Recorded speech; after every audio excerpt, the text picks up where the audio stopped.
The chances are that if you clicked on this video, you were looking for this. And so did I at some point. And I bet that after watching this video, at least 50% of the tips and tricks presented here will be in regular use for you. And for a good reason, because they are epic and they save you a lot of time. So without making the intro longer and getting you bored, let's get into the video. 15 plus macOS tips and tricks that you definitely should know.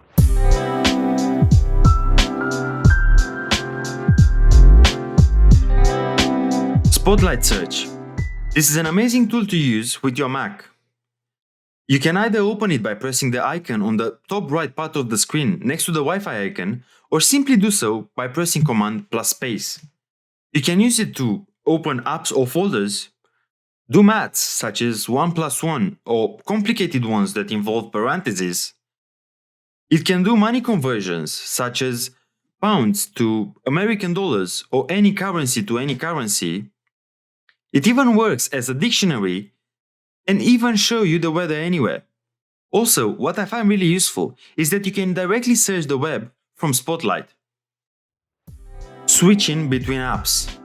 Chances are that if you're a Windows user, you've heard of the Alt plus Tab shortcut.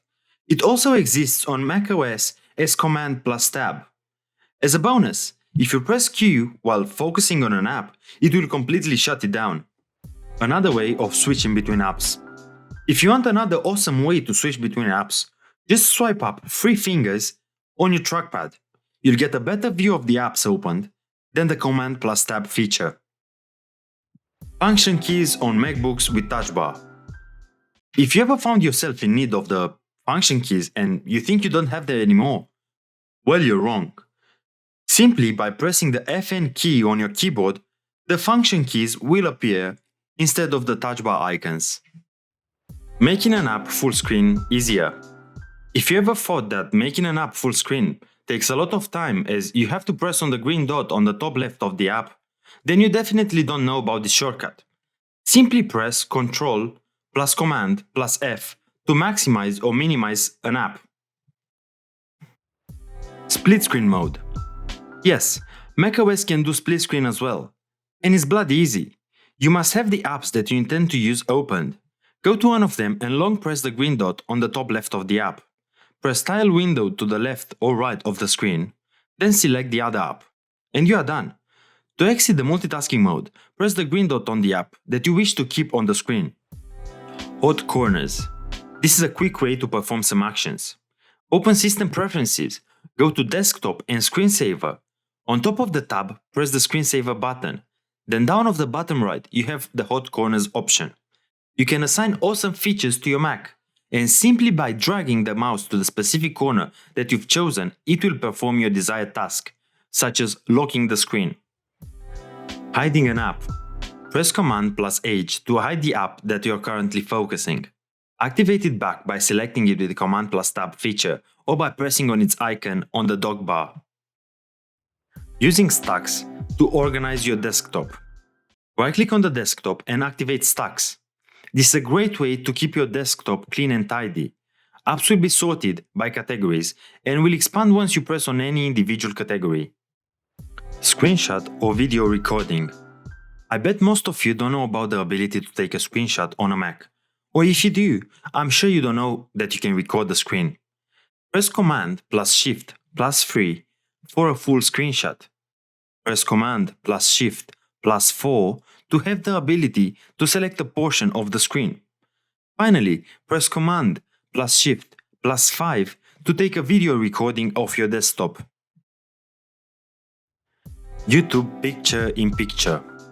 In Safari, you can activate YouTube Picture-in-Picture mode. You do so by pressing right-click twice on a video and select Enter Picture-in-Picture. This way, you can watch a video while doing some other work.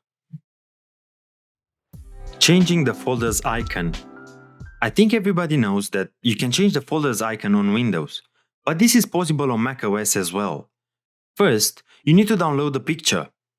Open it in Preview. Press Command plus C to copy or go to Edit and press Copy. Right-click on the folder that you wish to change its icon. Press Get Info. Click the little icon picture until it's outlined. And finally press Command plus V and work is done. This way you can customize your Mac as you wish. Signing documents. Signing a document is easier than ever. You can sign documents in the Preview app, and this is how you do it. Open Preview of the file that you wish to sign. Go to Tools, Annotate, and press on Signature. Create a signature if you don't already have one by using the trackpad. Then click on the signature, move and resize it to where it is needed. And these were the easy steps of signing a document on a Mac.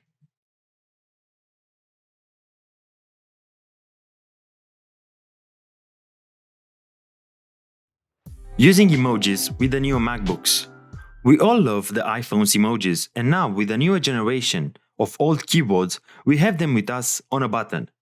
Press the FN key that has a globe on it while typing, and the emoji tab will pop up. Select any emoji that you wish to use, and that's it basically. Increasing or decreasing volume by smaller increments. If you ever felt that by going up one step on the volume is too loud, then you must try this. Press Shift plus Option and the volume keys, and the volume will increase or decrease with smaller increments. By the way, this doesn't work with the Macs that have the TouchBar. Hiding the DockBar. You can get better use of your screen if you simply just hide the DockBar when not needed. You can do so by pressing right-click on the dock, then select Turn Hiding On. This way, the DockBar will stay hidden until you hover your mouse over the lower part of the screen. Alright guys, that was all for today. Hope you enjoyed the video and found useful tips and tricks. And if you did so, don't forget to like the video, subscribe if you wanna see more, and press the notification bell, as this way you'll get notified as soon as videos are posted. See you later guys. Bye.